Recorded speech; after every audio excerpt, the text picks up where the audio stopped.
Hello Aquinas Golf, good to talk to you again. We're getting close to the competitive season, so I want to focus in on some things you can do before your matches to get you ready to be at your best. And of course, as I've said in the past, with some of the resistance band work, you can use this before practice sessions as well. Today, I'm going to focus on upper body activities. And when it comes to warming up, I believe in a dynamic warm-up. And I think science has proven this over the years. We used to think about, quote, stretching before we compete or before we train. It's not really what we want to do. Static stretching is a good thing, I think, in a vacuum, but overall, we're trying to prepare to be dynamic and to play a sport. I would like to see us more in motion as we warm up and as we work on flexibility and mobility. So first thing, I like to use a weighted club. This is an ancient momentous club, as you can tell from the duct tape here on the end. That's about a 2.5 pound club. But what you can do is you can use a couple of clubs together, put them together in your hand. There's a lot of options you can do. I want something a little bit heavier than a regular golf club though. So like I said, 2 clubs, 3 clubs in your hand.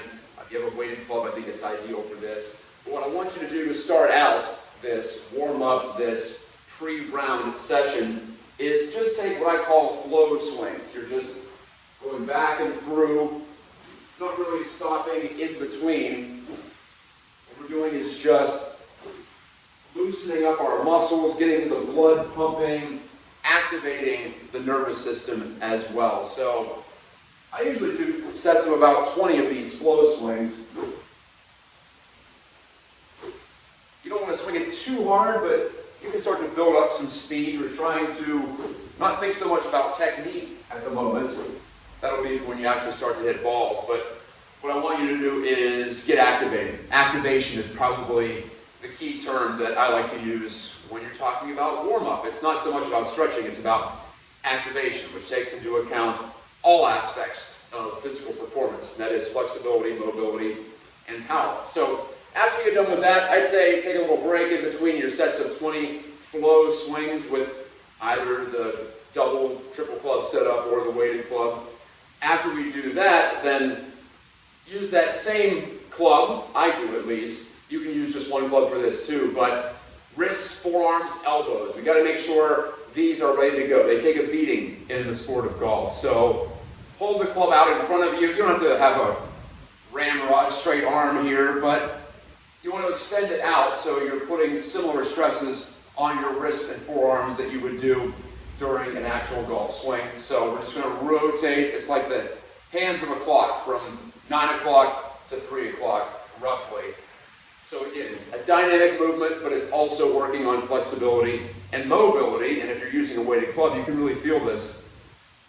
Turn on both the forearm flexors on the underside of your forearm and the extensors on the top side. And both of these are not just in need of liberating up, but they're in need of protection here. So be very deliberate with this motion. We want to make sure that we're not going too fast, but we also want to make sure that we give our muscles a chance to turn on. And doing that regularly will also strengthen the forearm muscles, the muscles around the elbow, golfer's elbow, tennis elbow. They're real things, especially nowadays as we're hitting so much off of this kind of artificial turf.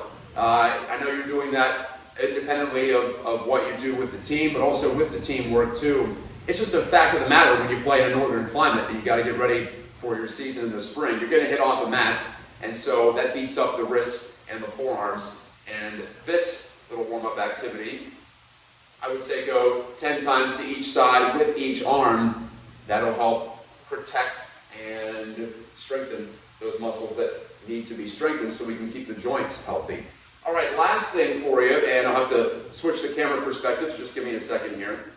All right, so you may not be able to do this on, say, a dewy driving range early in the morning, but I would suggest doing this before you, say, leave for the golf course in that case. Or if you're warming up on an artificial surface, you can definitely do this before you play. But try this one. We're going to get into a reverse plank position. This is going to be a workout for our shoulders here. Reverse plank meaning you try to make like a tabletop with your torso and your thighs, your upper legs. So then what we do from there is we will reach up to the sky with one hand while we feel the pressure going down into the ground with this hand. This is not just working on shoulder mobility and strength, but also the shoulder turn, right, in the golf swing. And you can do alternating sides. I like to work on the same side all at once. So 8 to 10 reps of this.